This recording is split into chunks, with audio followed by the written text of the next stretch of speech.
Part 1. Biblical History. 6,000 years ago, God creates the heavens and the earth in 6 days. Then he plants a garden in the land of Eden. There he puts the first man and the first woman, who are Adam and Eve. Adam and Eve sin, and they are cast out of the garden.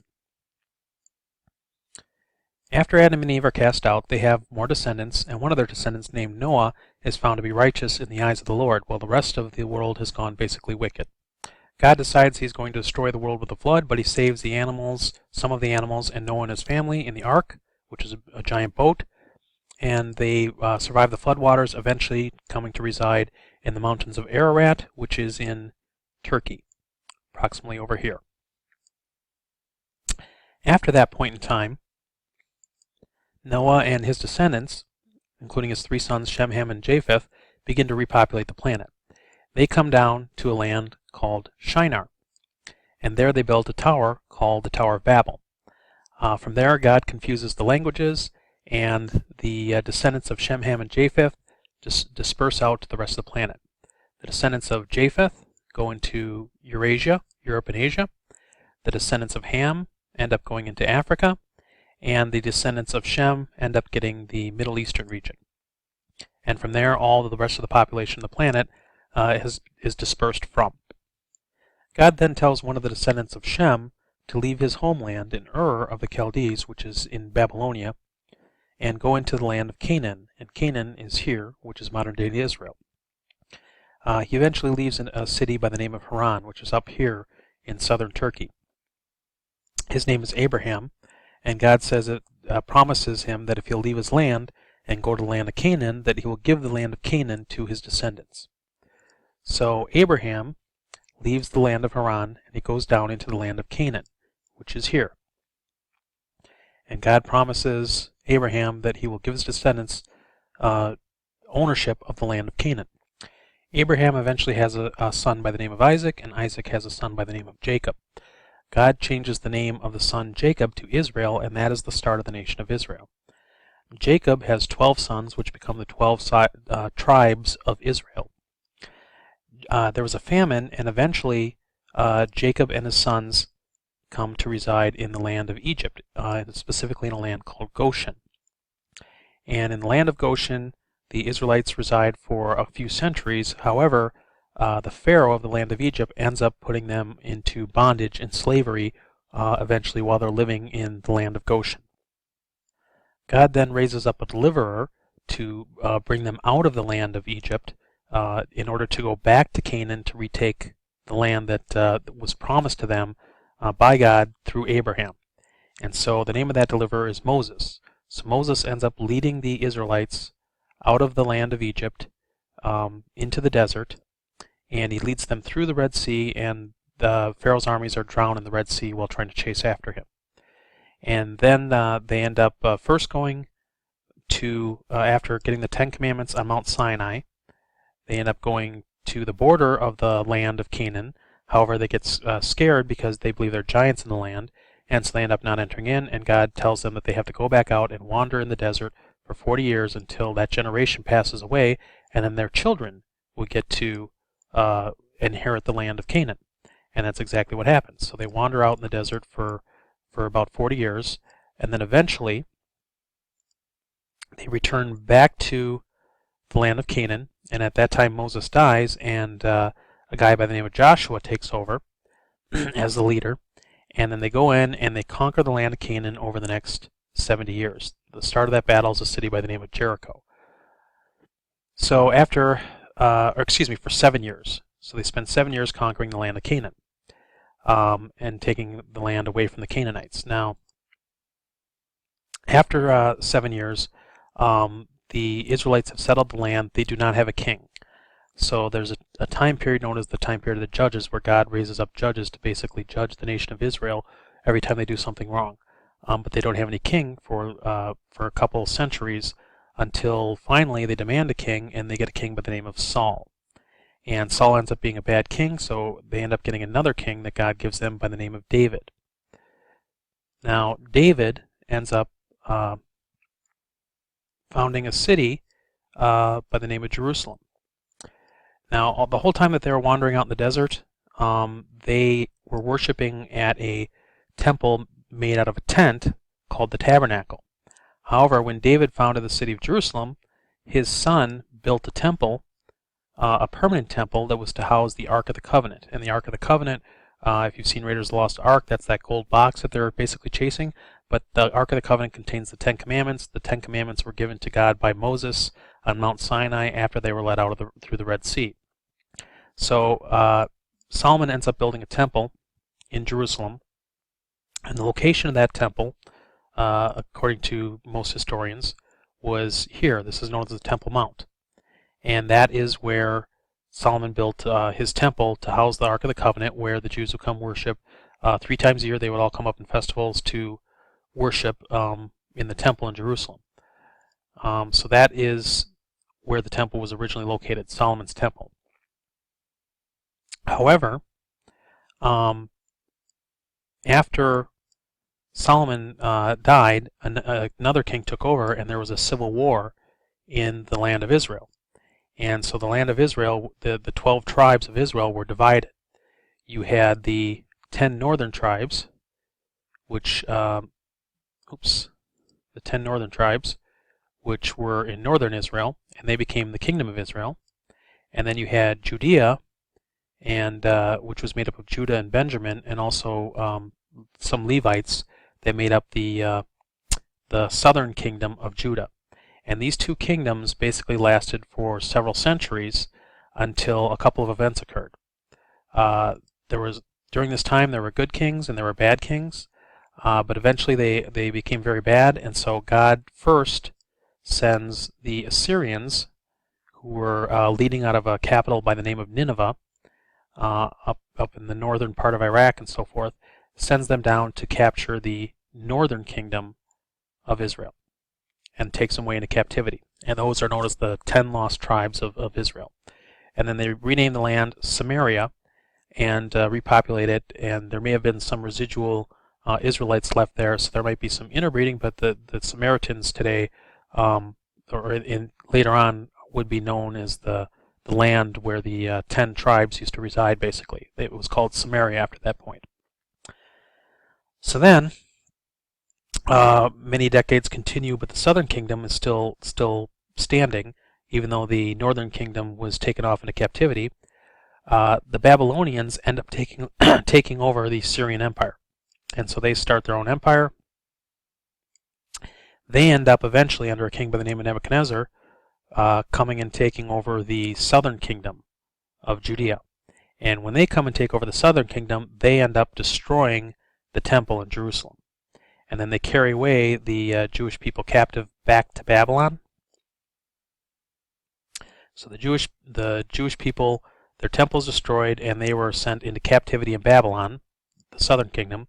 They spent 70 years there, and then Babylon is taken over by the Medo-Persians, which were coming out of the region of Iran. And when the Medo-Persians take over under a king named Cyrus the Great, they end up letting the Jews return home to rebuild their temple again. And so the Jews return home and they rebuild their temple again. And during this time, they don't actually get independence for the nation of Israel. They're a client kingdom or a puppet state for the Medo-Persians, who are now running things. But eventually what happens is the Greeks come over and they take over the Medo-Persian Empire. And this happens under a ruler by the name of Alexander the Great. So Alexander the Great, he comes in from Greece and Macedonia, and he takes over the Persian Empire, and that includes the territory of ancient Israel. So ancient Israel now becomes a client king, no longer of Babylonia or the Medo-Persians, but they now become a client kingdom of the Greeks under Alexander the Great. However, Alexander the Great's kingdom is divided into 4 parts because he dies rather young, and it does not go to his heir. It goes to his 4 generals who divvy up the kingdom. The northern part of Alexander the Great's kingdom becomes known as the Seleucid Empire under his general Seleucus. The southern part becomes known as the Ptolemaic Empire, or Ptolemaic Egypt, under his general Ptolemy. And this becomes known as the king of the south, and this becomes known as the king of the north. And these two kings battle each other, with Jerusalem being stuck in the middle and Israel being stuck in the middle. So many years go on where this is occurring. There's some evil kings, such as Antiochus Epiphanes, who end up defiling the temple in Jerusalem, but the temple is not torn down during this time. The temple will continue all the way to the time of Jesus. Now, what eventually happens after the time of the Greeks, of Alexander the Great's empire and the Seleucids, is the Romans come in around 60 years before Christ, and they take over what was formerly Alexander the Great's 4 empires that were divvied up. They do so under a general by the name of Pompey. And when they take over, they create a province called Judea, the province of Judea, that encompasses parts of an area known as Edom, which is down in this area here. And that sets up the geopolitical context for the time of the birth of Christ. So, to kind of show you what's going on during that time, down in this region here is the land of Edom, and this is the ancient land of Israel. The Romans allow a king from the descendant of Edom to rule basically this whole area here, rule all of Judea. But he's not a descendant of the line of David. He's not a descendant of the Jews. His name is Herod. And what Herod does is, about 20 years or so before the birth of Christ, he decides that the temple that the Jews had rebuilt is not luxurious enough or grand enough, so he is going to rebuild a temple, a grander temple in Jerusalem. And what Herod does is, because the priests did not want the temple worship and sacrifices and offerings to be disrupted, Herod agrees to build his grand temple over, above, and around the small, older temple that was already standing there. And then after his grand temple was built around it, then he would just tear down the inner, smaller temple, and things would continue on as normal. So the priests agreed to this. And this starts about 20 years before the birth of Christ. So meanwhile, Jesus is born in Jerusalem, and he's born in actually Bethlehem, which is just outside of Jerusalem, just a few miles down the road. And after Jesus is born, Herod catches wind that the prophecies have foretold that the Messiah is going to be born, so Herod tries to have Jesus killed as a baby. However, Mary and Joseph and Jesus flee into Egypt, and then Herod dies, and then they come back, but one of his sons is reigning there, and so they're still scared, so they end up going and living in Samaria, which is the northern part of Israel. And there they stay until Jesus begins his ministry when he's about 30 years old, and he comes back down and he dwells in Jerusalem again. Now, the temple that Herod started about 20 years before the time of Christ would not be completed till about 30 years or so after Jesus was crucified and ascended into heaven. So we know about Jesus' ministry. He lasted about 3 years. Then he was crucified. He was raised from the dead. He is the ultimate Messiah. However, about 30 years after the death and resurrection of Jesus, Herod's temple is finally completed. And at that time, not long after that, around the year 66 AD, a revolt against the Romans breaks out, where the Jews basically believe that their king or their Messiah is going to stand up. They're no longer going to be a client or a puppet state, and they're actually going to end up becoming the rulers of the known world. So this war breaks out in Jerusalem, and the Romans come along, and eventually they lay siege to the city of Jerusalem, and in 70 AD they end up destroying that temple that Herod ended up building, and lay waste to it. And it's a very, very terrible war. Many Jews died in it. And then the war finally ends a few years later, when some of the remnant of the Jews that escaped from Jerusalem and from the war, they end up going down into a palace up in the mountains along the Dead Sea area called Masada. And this was a palace that Herod had. and they basically hide out in this mountaintop palace, and the Romans come along, they lay siege to it, and eventually the Romans figure out how to build a siege ramp to get into the palace at Masada, and all the Jews decide that they're going to kill themselves rather than become slaves to the Romans. Only a few people survive, a couple of old women and some children, by hiding in basically a cistern or a well for water. And that is the end of the Jewish revolt of 66 AD. So after that time, there's a number of wars that continue on because there's still some Jewish people left in the land, such as Caito's revolt and so forth. There's another major war that happens around 132 to 135 AD. This is known as Bar Kokhba's revolt, and Bar Kokhba was claiming to be the Messiah or the king. That war basically wipes out what's left of the Jews in the land of Israel. And at that time, after the Bar Kokhba revolt, a couple things happen. One is the Romans state that the Jews cannot enter Jerusalem again, except for once a year to go up to a wall to basically cry and wail and lament over having lost Jerusalem. But after that time, Jerusalem was going to be rebuilt as a Roman city known as Aelia Capitolina. This is now after the time of the writings of the Bible. So that happens, and then eventually Rome becomes the Roman Empire becomes Christian, but this area becomes taken over by the Islamic Empire, which is around the 600s AD. And in around that time, they built this mosque called the Al-Aqsa Mosque and the Dome of the Rock on where the temple used to stand, and that's still there to this day. So meanwhile, after 135 AD, the Jews are basically sold into slavery throughout the Roman Empire, and they're no longer in the nation of Israel, and they are living now as slaves and residents in the ancient Roman Empire.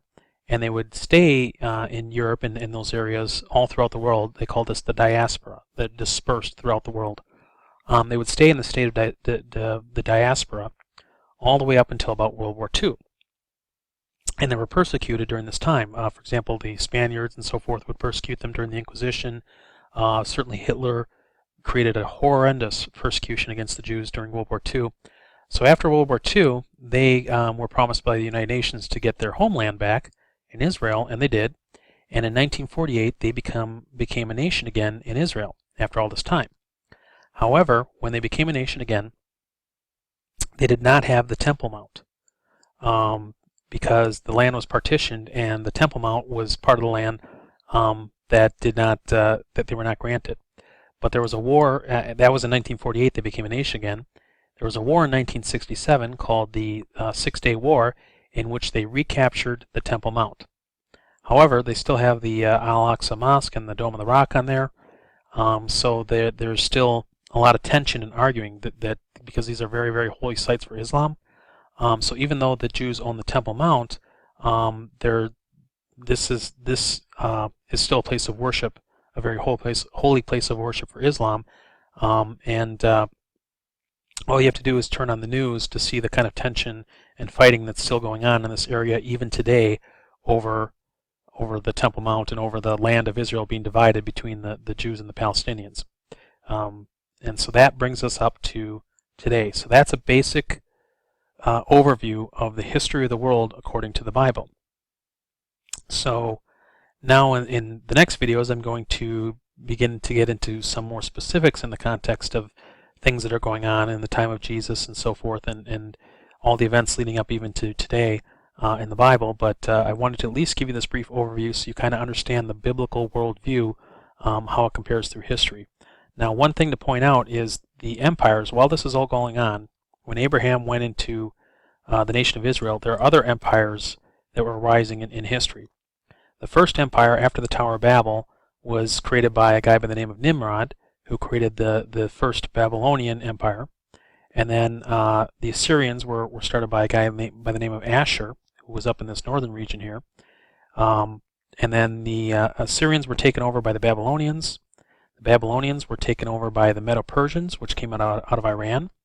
The Medo-Persians were then taken over by the Alexander the Great, the Greeks, that took over Babylonia, and then the Romans eventually took them over, and the Romans became the world empire. Their descendants basically colonized the planet. Western Europe and so forth went in and colonized Africa. They went in and colonized the Americas and China and so forth. It was the inheritors of the Roman Empire that basically conquered the rest of the known world, going all the way back to that original kingdom in Babylon under Nimrod. Now, the Roman Empire was originally it was pagan, but after the time of Christ, after a few hundred years, it became Christian under an emperor by the name of Constantinople in the 300s AD. And because Alexander the Great had originally conquered this portion of the empire, and Alexander the Great was Greek, the Eastern Roman Empire spoke Greek. However, the Romans themselves spoke Latin, so the Western Roman Empire were speakers of Latin. This became difficult for the Romans to govern, so what Constantine did when he was emperor is he divided the empire into two sections and two capitals. The Western Roman Empire was located in Rome, and the Eastern Roman Empire was located in what today is Istanbul, but at the time he renamed a city called Byzantine, which was the first name of it. He renamed it to be called Constantinople after himself. Later it became known as Istanbul. But because of that, the Eastern Empire became known as the Byzantine Empire, named after Byzantium, which was the original city name for Constantinople or Istanbul.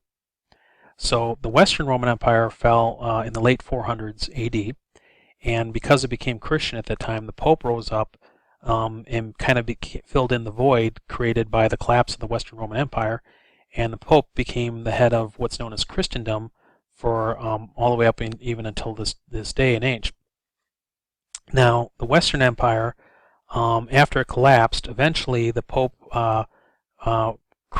crowned a second figure in history by the name of Charlemagne as head of a newly revised Western Empire known as the Holy Roman Empire, which mainly was Germania and Central Europe. But the Pope would basically place the crowns on the heads of the kings in Christendom and kind of held ultimate authority over the different heads of states in Europe under the Holy Roman Empire. The Holy Roman Empire would continue all the way up until the age of Napoleon, where Napoleon would destroy that. And then after that, you had the different heads of states all the way up to about World War I, under the Tsars, the Kaisers in Germany, rather, and so forth. And then, of course, World War I and World War II would come along and bring us along to our present political situation today. But you had a lot of tension between the inheritors of the Western Roman Empire, known as the Western world, and the inheritors of the Eastern Roman Empire, which was originally governed out of Constantinople. The Eastern Roman Empire would continue on all the way till shortly before the age of Christopher Columbus. In the mid-1400s, it collapsed when the Ottoman Turks of the Islamic world came in and took over the last vestiges of the Eastern Roman Empire, and that's where Constantinople becomes Istanbul and becomes an Islamic city as opposed to a Christian city of the Eastern Roman Empire. So after the collapse of the Eastern Roman Empire, the Eastern world ends up finally being, the focal point ends up being Moscow in Russia. And this becomes the Eastern Bloc. And then the Western Roman Empire, you have the Western Allies. They went head-to-head, essentially, in World War II, East versus West, and those tensions continued all the way up to through the Cold War, even up to the present day and age, until the Soviet Union collapsed in the early 1990s, and then the Western world essentially became the last remaining superpower. Again, during that time, Israel becomes a nation again, and the Arab-Israeli conflict is going on even to that point, but that's where we basically stand now in world history. So that's the context of the history of the Bible, starting from the very original creation, the first 6 days of creation, all the way until the present day. And all this time period took, according to the Bible, about 6,000 years. So now we'll begin to look at greater details in the next video.